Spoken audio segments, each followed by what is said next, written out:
भाजपा के एक नेता ने कहा कि मछली पकड़ रहे हैं। हमने कहा नहीं, मछली नहीं पकड़ रहे हैं, वो तालाब में तुम जैसे मगरमच्छों को डराने के लिए कूदे हैं। ये ढाका है, ये भारत का ढाका है और मैं भारत का इमरान हूं कि आपको बरगलाने की बहुत साजिशें की जाएंगी, बहुत कोशिशें की जाएंगी।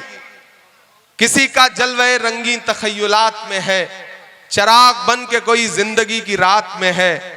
बहुत बुलंद फजा में तेरी पतंग सही, मुझे पता है मगर डोर किसके हाथ में है। स्वागत कीजिए। बाद में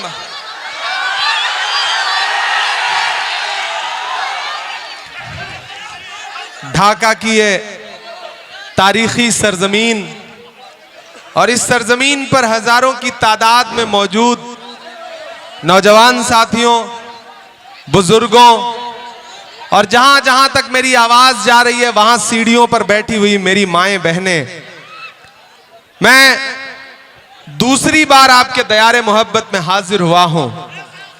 एक बार बहुत पहले एक मुशायरे में आया था, जाहिद यूसुफ जई हमारा साथी है, इसी फील्ड पे था वो मुशायरा, बगल वाली। हाँ, और आज दूसरी बार अपने दोस्त, अपने साथी, अपने भाई फैसल रहमान साहब के लिए आपके बीच में हाजिर हुआ हूं। ढाका के नौजवान साथियों, पुलिस के भाई, अब आप भी ऐसे आराम, आप ऐसे या चाहो तो आप बैठ जाओ बीच में, कोई मसला नहीं। अब थोड़ी देर के लिए व्यवस्था मुझे बना लेने दो, कोई दिक्कत नहीं, ये सब नौजवान साथी हैं। दोस्तों, आने वाले 11 तारीख को आपको न सिर्फ ढाका के मुस्तकबिल का फैसला करना है बल्कि बिहार के भविष्य का भी फैसला करना है। अगर आपको यह लगता है कि यह चुनाव सिर्फ एक विधानसभा का चुनाव है तो आप बहुत छोटा सोच रहे हैं। यहां पर चिरैया के प्रत्याशी लक्ष्मी यादव जी भी मौजूद हैं। अगर आपको लगता है कि यह चुनाव सिर्फ विधानसभा का चुनाव है तो आप बहुत छोटा सोच रहे हैं। मैं पूरे बिहार का दौरा करते हुए आपके बीच में आया हूं। मैं खगड़िया से लेकर के, बेलदौर से लेकर के, बछवाड़ा से लेकर के, पूर्णिया से लेकर के, कस्बा से लेकर के, धमदाहा से लेकर के, बिहार शरीफ से लेकर के, नालंदा से लेकर के, गया टाउन से लेकर के, दीघा से लेकर के, फुलवारी शरीफ से लेकर के, सिकटा से लेकर के, बेतिया से लेकर के आप ढाका पहुंचा हूं।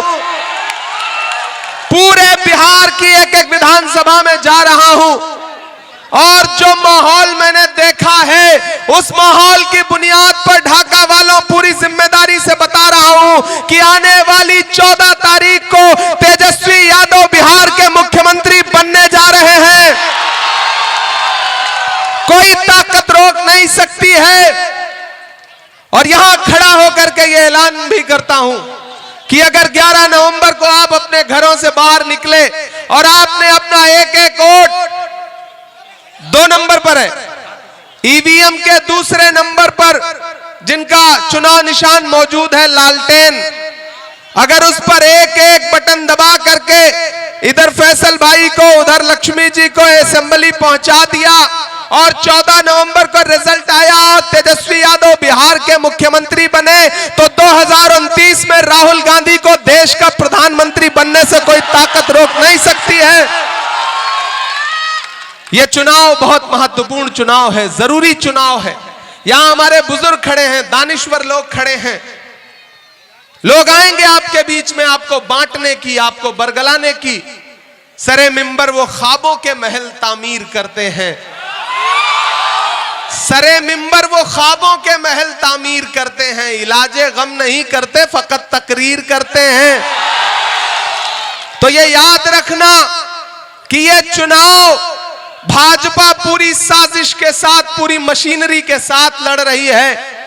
ऐसे में इस चुनाव को आपको फैसल रहमान बनकर के लड़ना है। एक भी वोट बर्बाद नहीं करना है।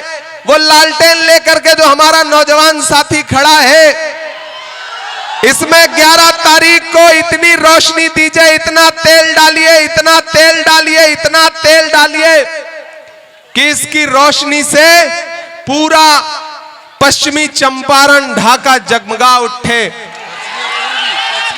और साथ में पूर्वी चंपारण भी। यहां हमारे जिला अध्यक्ष आरजेडी के खड़े हैं, अभिजीत भाई खड़े हैं, तमाम पूरा मंच भरा है। जितना आपके मंच पे भीड़ है इतना तो भाजपा वालों के यहां पूरी भीड़ नहीं हो रही है। दोस्तों, आप बड़े जिंदा दिल लोग हैं। फैसल रहमान एक तरफ खड़े हैं, बाईं तरफ दाईं तरफ लक्ष्मी जी खड़े हैं। मैं तुम्हें अपने उसूलों की कसम देता हूं, मैं तुम्हें अपने उसूलों की कसम देता हूं। मुझको मजहब के तराजू में न तौला जाए, मैंने इंसान ही रहने की कसम खाई है। मुझको हिंदू या मुसलमान न समझा जाए।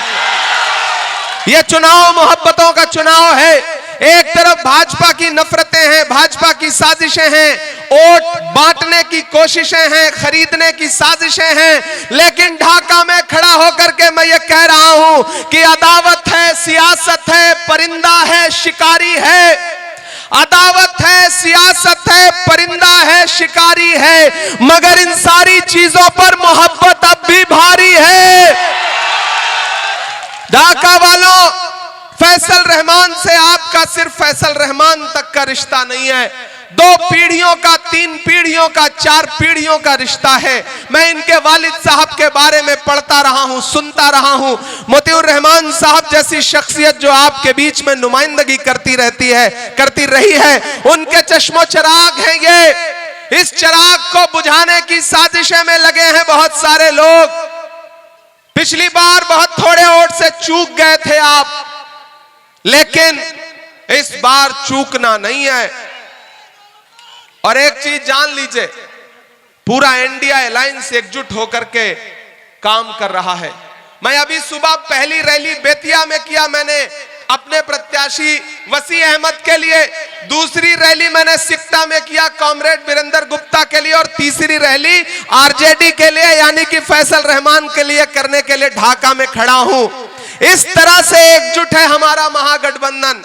लेकिन उधर एनडीए वाले नीतीश जी को चिराग निपटा रहे हैं और चिराग को भाजपा वाले और जेडीयू वाले मिलकर के निपटा रहे हैं। मैं आ रहा था तो मीडिया के साथियों ने कहा कि नीतीश जी के बारे में क्या कहेंगे। हमने कहा मैं तो जब से बिहार आया हूं भोजपुरी का एक गाना सुन रहा हूं कि छन छन बदले तोहरे मिजाज रजऊ, दगाबाज रजऊ, धोखेबाज रजऊ। मैं तो गाना सुन रहा हूं ये भोजपुरी का, और ऐसा लग रहा है जैसे ये गाना उन्हीं के लिए लिखा गया है। और इधर परसों अभी पटना में रोड शो हुआ नरेंद्र मोदी जी का। आपको पता है कि नीतीश कुमार को नरेंद्र मोदी जी ने अपने साथ गाड़ी में खड़ा ही नहीं किया, ललन सिंह को खड़ा किया। इससे यह जाहिर होता है कि जिस तरह महाराष्ट्र में भाजपा ने एकनाथ शिंदे का राजनीतिक कैरियर निपटा दिया, वैसे ही नीतीश कुमार के भी राजनीतिक कैरियर को निपटाने की साजिश कर रही है भाजपा। एक तरफ भाजपा के नेताओं के बयान सुन लो, प्रधानमंत्री कह रहे हैं कनपटी पे कट्टा। यह प्रधानमंत्री की भाषा है, यह प्रधानमंत्री की भाषा है। मैं पढ़ा लिखा इंसान हूं, शायर हूं, सांसद हूं। मुझे हैरत होती है कि देश के प्रधानमंत्री इस तरह की भाषा का इस्तेमाल करते हैं। लेकिन आप जब भी महागठबंधन के नेताओं का भाषण सुनेंगे, तेजस्वी जी को सुनेंगे, राहुल जी को सुनेंगे, प्रियंका जी को सुनेंगे, तो आप पाएंगे कि हमारा मैनिफेस्टो क्या कह रहा है कि हमारी सरकार बनाइए, पूरे बिहार को 5 साल में एक एक परिवार के एक एक नौजवान को नौकरी देने का काम करेगा महागठबंधन, वो भी सरकारी नौकरी। हमारी सरकार बनी तो 25 लाख रुपए का इलाज फ्री रहेगा हर इंसान का। महागठबंधन आपसे यह कह रहा है। और आज तो महागठबंधन ने एक नया ऐलान किया है कि सरकार बनने दीजिए, मकर संक्रांति को आने वाली फरवरी में बिहार की एक एक महिला के अकाउंट में 30,000 रुपया पहुंचाने का काम करेगी महागठबंधन की सरकार। 200 यूनिट बिजली फ्री देंगे। हमारे वायदे क्या हैं, मुद्दों पर हैं। भाजपा के वायदे क्या हैं, गिरिराज सिंह कुछ बोल रहे हैं, अमित शाह जी कुछ बोल रहे हैं। अभी परसों राहुल जी तालाब में तैर रहे थे मुकेश सहनी के साथ, तो भाजपा के एक नेता ने कहा कि मछली पकड़ रहे हैं। हमने कहा नहीं, मछली नहीं पकड़ रहे हैं, वो तालाब में तुम जैसे मगरमच्छों को डराने के लिए कूदे हैं। मुसलसल दुश्मने जां की निगहबानी में रहना है, जहां घड़ियाल रहते हैं उसी पानी में रहना है। तो बिहार वालों, बिहार बदलाव के लिए तैयार है और उसकी शुरुआत ढाका से होनी चाहिए, पश्चिमी चंपारण से होनी चाहिए। फैसल रहमान के लिए 11 तारीख को घरों से बाहर निकलिए और जो कसर बाकी रह गई थी, पश्चिमी चंपारण, पूर्वी चंपारण, पूरे बिहार में, तो पूरे बिहार की जनता से ये ढाका है, ये भारत का ढाका है और मैं भारत का इमरान हूं। मैं यहां खड़ा होकर के कह रहा हूं कि इस सरजमीन से जो आवाज उठती है वो हिंदुस्तान के अलग अलग कोनों तक जाती है। याद रखना भाइयों कि आपको बरगलाने की बहुत साजिशें की जाएंगी, बहुत कोशिशें की जाएंगी। किसी का जलवे रंगीन तखय्युलात में है, चिराग बन के कोई जिंदगी की रात में है। बहुत बुलंद फजा में तेरी पतंग सही, मुझे पता है मगर डोर किसके हाथ में है। तो ये बड़ी साजिशों के साथ चुनाव लड़ती है भाजपा, किसी झांसे में नहीं आना है। एक चीज जहन में रहे कि सरकार बदलना है। इस बार महागठबंधन की सरकार बनाने के लिए वोट देने जाना है पोलिंग बूथ पर। आप जब लालटेन का बटन ढाका में दबा रहे होंगे तो आप सिर्फ फैसल रहमान को विधायक नहीं बना रहे होंगे, बल्कि तेजस्वी यादव को मुख्यमंत्री बना रहे होंगे और भाजपा समर्थित सरकार को सत्ता से उखाड़ करके फेंक रहे होंगे। ढाका वालों, मेरी एक बात बहुत संजीदगी से सुनना कि महान बादशाह सिकंदर ने जब यूनान फतेह किया तो जीत का जश्न मनाने के लिए शहर की सड़कों पर निकला, तो उसने देखा कि पूरा शहर उसकी जीत का जश्न मना रहा है, लेकिन एक फकीर आदमी सड़क के किनारे बेखबर होकर के सो रहा है। सिकंदर को गुस्सा आया। सिकंदर ने उस इंसान को देख करके अपने घोड़े से उतरा और उस सोते हुए फकीर के पास गया और उसके पास जाकर के उसे जोर की एक लात मारी और लात मार के कहा कि क्यों रे फकीर, मैंने शहर जीत लिया, लोग जश्न मना रहे हैं और तू सो रहा है। उस फकीर ने उनीदी आंखों से सिकंदर की तरफ देखा और देख करके कहा कि शहर जीतना बादशाहों का काम है, लेकिन लात मारना गधे का काम है। तो मेरे भाई, 2014 में नारा लगाया था बहुत हुई महंगाई की मार, अब की बार मोदी सरकार, और फिर हालत क्या हुई कि जो 58 रुपए का पेट्रोल था वो 106 रुपए लीटर हो गया।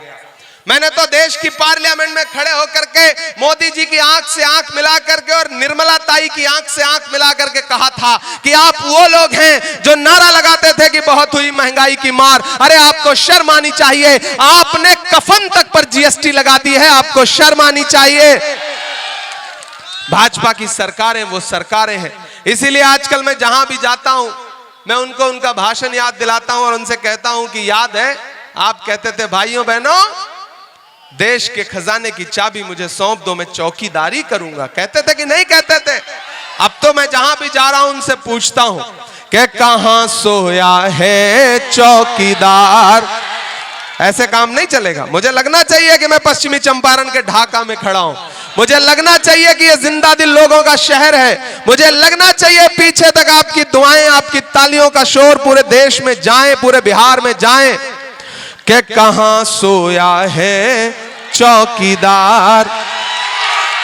इधर से आवाज आई कि इमरान भाई आप बार बार पश्चिमी चंपारण, पूर्वी चंपारण। मेरे लिए चंपारण एक है, क्योंकि मैं जब भी चंपारण वाला मटन जो है मैं खाता हूं ना, तो मुझे ऐसा लगता है ये पता नहीं पूर्वी चंपारण में बनता है या पश्चिमी चंपारण में बनता है। लेकिन ये यहाँ की जो रेसिपी है, यहाँ के जो किसान हैं, यहाँ के जो अवाम है, वो बड़ी जिंदा दिल है।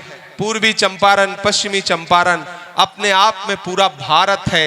ये वो सरजमीन है जहां से महात्मा गांधी को राजनीति और क्रांति के लिए उन्होंने इस धरती को चुना था। इसलिए भी मैं इस धरती को सलाम करता हूं कि कहां सोया है चौकीदार, कहां सोया है चौकीदार। के पेट्रोल और डीजल की कीमत रही सैकड़ा मार, कहां सोया है चौकीदार, कहां सोया है चौकीदार। के चाय, बड़े समझदार लोग हैं फैसल भाई, चाय का नाम ले लो इनको स्वाद आ जाता है। कि चाय बेचने वाला पूरा भारत बेच रहा है। बेच रहा है कि नहीं बेच रहा है? भागलपुर में 1000 एकड़ जमीन, 1 एकड़ 2 एकड़ 4 एकड़ 10 एकड़ नहीं, 1000 एकड़ जमीन नरेंद्र मोदी जी ने अपने उद्योगपति दोस्त अडानी को 1 रुपए में दिलवा दी। कितने में? 1 रुपए में चाय भी नहीं आती है आजकल। 1000 एकड़ जमीन अडानी को नीतीश जी से कह करके 1 रुपए में दिलवा दी। तब इमरान ये मिसरे पढ़ता है कि चाय बेचने वाला पूरा भारत बेच रहा है, इसी काम में हासिल उसे महारत बेच रहा है। कि रेल बिक गई, तेल बिक गया, बिका हवाई अड्डा। आप तैयार रहना ढाका वालों, वहां जो सीढ़ियों पे बैठे हैं और यहाँ जो छतों पर हैं, सामने हैं, एक एक आदमी की तालियों का शोर पटना तक जाना चाहिए, दिल्ली तक जाना चाहिए। कि रेल बिक गई, तेल बिक गया, बिका हवाई अड्डा, सब कुछ बिकता देख के खुश हैं अपने जेपी नड्डा। क्या जनता महंगाई की मारी करती हाहाकार, कहां सोया है चौकीदार, कहां सोया है चौकीदार। तालियां तो अब उठेंगी अगली लाइन पे। कि अब बिहार में बन जाएगी तेजस्वी सरकार, कहां सोया है चौकीदार, कहां सोया है चौकीदार। मेरे भाई, मेरे दोस्त, नौजवान साथियों, आप बड़े जिंदा दिल लोग हैं, लेकिन एक चीज याद रखना कि सियासत जज्बात का नाम नहीं है, सियासत होशमंदी और अक्लमंदी का नाम है। आपको बांटने के लिए, बरगलाने के लिए बहुत लोग आएंगे, लेकिन ये फैसल रहमान है, इनके पास पहले से ही तकरीबन 90,000 वोटों की पूंजी है। बस थोड़ा सा धक्का लगाना है, थोड़ा सा पुश करना है, ये अपने हाथ में लालटेन लेकर के सीधे असेंबली में पहुंचेंगे। और मैं बड़े बोल नहीं बोल रहा हूं, जो पार्टी की नजर में इनका जलवा है, लक्ष्मी जी का जो मर्तबा है पार्टी की नजर में, मैं तो ये महसूस कर रहा हूं कि अगर आपने इन लोगों को विधायक बनाया, ये लोग असेंबली में पहुंचे, तो ये सिर्फ विधायक बन के नहीं रहेंगे, इसके आगे तक का सफर तय करेंगे। मैं खुद तेजस्वी जी से इस बात की गुजारिश भी करूंगा, क्योंकि ये हमारे नौजवान साथी हैं, इसलिए इधर उधर कहीं भी एक भी वोट बर्बाद नहीं करना है। हर वफा जिंदे जावेद नहीं होती है, दिल का हर जख्म कहीं दिल का कंवल बनता है। जब शहंशाह भी हो, इश्क भी हो, दौलत भी, तब कहीं जाके कोई ताजमहल बनता है। फैसल रहमान को सारे समाजों का वोट मिल रहा है, लक्ष्मी जी को सारे समाजों का वोट मिल रहा है, और इनका तो नाम ही लक्ष्मी है। लक्ष्मी जी का मतलब समझते हैं आप ना? पूरा धन दौलत, पैसा कौड़ी।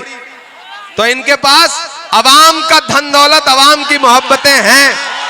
इसलिए साथियों, आप सबसे गुजारिश कर रहा हूं कि 11 नवंबर को घर से बाहर निकलिए और चुपचाप लालटेन छाप, चुपचाप।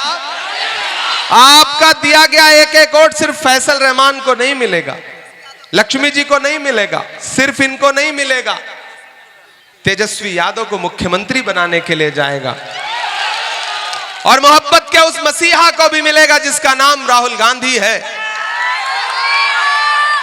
और मैं अलल ऐलान ये बात कह रहा हूं कि मैं राहुल गांधी के साथ देश की सड़क से लेकर के संसद तक हुकूमत से लड़ता रहता हूं। मुझे आज भी याद है 2022 को 7 सितंबर को समंदर के साहिल पे कन्याकुमारी में खड़े हुए राहुल गांधी, जब उन्होंने कहा था कि मैं देश से नफरत खत्म करने के लिए कन्याकुमारी से कश्मीर तक पैदल चलूंगा 4000 किलोमीटर। मुझे भी लगा था कि नरेंद्र मोदी जिस इंसान को शहजादा कहते हैं वो 4000 किलोमीटर पैदल चलेगा, एक नारा लगाएगा कि नफरत छोड़ो भारत जोड़ो। मैं चला हूं उस इंसान के साथ पैदल। मैंने देखे हैं उस शख्स के पांव के छाले। जब मैं उनके साथ चलता था तो मुझसे मीडिया के साथी कहते थे कि इमरान साहब आप सांसद बाद में हैं, शायर पहले हैं, बताइए राहुल गांधी के साथ चल रहे हैं क्या कहेंगे। तब मैं कहता था कि जो हर जालिम से टकराएगी वो आंधी बनाऊंगा, जो हर जालिम से टकराएगी वो आंधी बनाऊंगा। नए अंग्रेज आए हैं, नया गांधी बनाऊंगा। मैं चला हूं, इसलिए यह चुनाव बहुत अहम है। यह भारत की जमहूरियत को, भारत के आईन को, दस्तूर को बचाने का चुनाव है, क्योंकि यही चुनाव तय करेगा कि बिहार को दिल्ली के रिमोट कंट्रोल से चलाया जाएगा या बिहार की जनता बिहार को चलाएगी। यह चुनाव तय करेगा। दिल्ली में बैठे हुए गुजरात के व्यापारी ये सोचते हैं कि बिहार को दिल्ली के रिमोट से चलाएंगे, लेकिन नहीं, यह बिहार है, बिहार को बिहार की जनता चलाएगी, बिहार के नौजवान चलाएंगे। इसलिए साथियों आप सबसे गुजारिश है कि 11 नवंबर को अपना एक एक वोट लेकर के घर से बाहर निकलिए। और मेरा मन कर रहा है मैं 4 लाइनें और पढ़ दूं यार, ऐसे काम नहीं चलेगा। कि दायरे में सिमट के आएगा। मुझे पता है बड़ी साजिशें हैं, मुझे पता है खजाना लेकर के लोग घूम रहे हैं, लेकिन मुझे यह भी पता है कि आप बिकने वाले लोग नहीं हैं।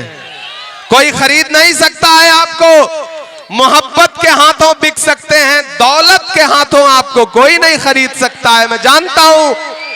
इसलिए आपकी मोहब्बतों की बुनियाद पर यह शेर पढ़ रहा हूं कि दायरे में सिमट के आएगा, हर रवायत से हट के आएगा। आंधियों को जरा खबर कर दो। समझ रहे हैं ना मैं किसके लिए शेर पढ़ रहा हूं? कि आंधियों को जरा खबर कर दो, शेर वापस पलट के आएगा, शेर वापस पलट के आएगा। उठाइए अपना एक एक हाथ, इधर मंच पर भी उठाइए अपना एक एक हाथ ढाका वालों, और मुझे भरोसा दिलाओ कि 11 नवंबर को अपना एक एक वोट महागठबंधन के प्रत्याशी फैसल रहमान और इधर लक्ष्मी जी को चिरैया में देंगे। देंगे ना? महागठबंधन, महागठबंधन, महागठबंधन, महागठबंधन। बहुत शुक्रिया, बहुत मोहब्बत।